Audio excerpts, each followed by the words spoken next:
కర్ణుడు మహావీరుడు, అర్జునుడికి సమానమైన ధనుర్ధారి. కాని ఓడిపోయాడు. ఈ యుద్ధంలో ఎవరూ ఓడించలేని యోధుడు, అరివీర భయంకరుడు, ధనుర్విద్యలో అసమానుడు, మహారథి కర్ణుడు. కాని అతని జీవితాన్ని ఒక సంఘటన ఎలా మార్చేసింది? అదే కవచ కుండలాలను దానమివ్వడం. అయితే ఒక్కసారి ఊహించండి, కర్ణుడు వాటిని ఇచ్చి ఉండకపోతే మహాభారత యుద్ధంలో పాండవులు గెలిచేవారా? కర్ణుడు మరణించి ఉండేవాడా?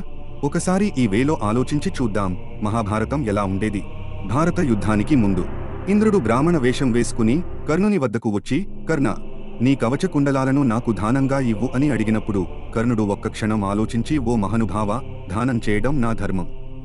కానీ నా ప్రాణాలను రక్షించే కవచాన్ని ఇచ్చి రక్షణ లేకుండా చేసుకోవడం కాదు అని చెప్పి కవచ కుండలాలు దానం ఇవ్వకుండా ఉండి ఉంటే ఇక మహాభారతంలోకి వస్తే అప్పటి వరకు ప్రశాంతంగా ఉన్న కురుక్షేత్రం ఒక్కసారిగా యుద్ధభూమిగా మారి రక్తము నదులుగా ప్రవహింపచేసింది.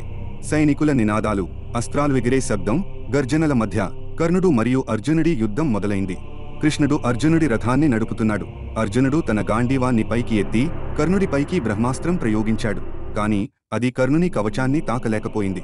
అగ్నేయాస్త్రం వేసినా కూడా ప్రయోజనం లేకపోయింది. అది కర్ణుడిని గాయపరచలేకపోయింది. ఇక చేసేదేమీ లేక శ్రీకృష్ణ పరమాత్మ అర్జునుని వైపు చూసి చివరి వ్యూహాన్ని ఆలోచిస్తున్నాడు. కృష్ణుడు నెమ్మదిగా కర్ణుని రథం దగ్గరకు వెళ్లి ఇలా అడిగాడు, కర్ణ, నీ శక్తి అమోఘం, కాని నీ ధర్మం ఏంటో తెలుసా? దానికి కర్ణుడు నవ్వుతూ అన్నాడు, నా ధర్మం దుర్యోధనుడికి అండగా నిలబడడం. ఆ మాటను విన్న శ్రీకృష్ణ పరమాత్మ మరింత పెద్దగా నవ్వి, కర్ణ, నిజంగా నువ్వు దుర్యోధనుడి పక్షాన ఉన్నావా? లేక ఆ భగవంతుని లీలలో ఒక పాత్రలా మారిపోయావా? ఈ మాట విన్న క్షణంలోనే కర్ణుని మనసులో ఒక్క క్షణం సందేహం కలిగింది. అప్పుడు కర్ణుడు తన బాణాన్ని నెమ్మదిగా కింద వదిలేశాడు. అర్జునుడు ఒక్క క్షణం ఆశ్చర్యపోయాడు.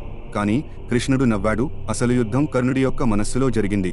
కర్ణుడు తన కవచంతో ఓడిపోలేదు. కాని తాను నడిచిన మార్గాన్ని నమ్మలేకపోయాడు.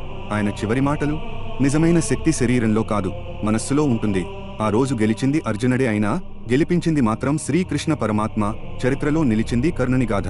ఇప్పుడు మీరే చెప్పండి, కర్ణుడు తన శక్తిని వదలకుండా పోరాడి గెలవాల్సిందా, లేదా కృష్ణుడి మాటలు విని మారడమే అతని నిజమైన విజయమంటారా? మీ అభిప్రాయాలను కామెంట్స్లో చెప్పండి. ఈ కథ నచ్చితే లైక్ కొట్టండి. ఇలాంటి కథల కోసం అశోక్స్ క్రియేటివ్ వరల్డ్ ఛానల్ను సబ్స్క్రైబ్ చేయండి.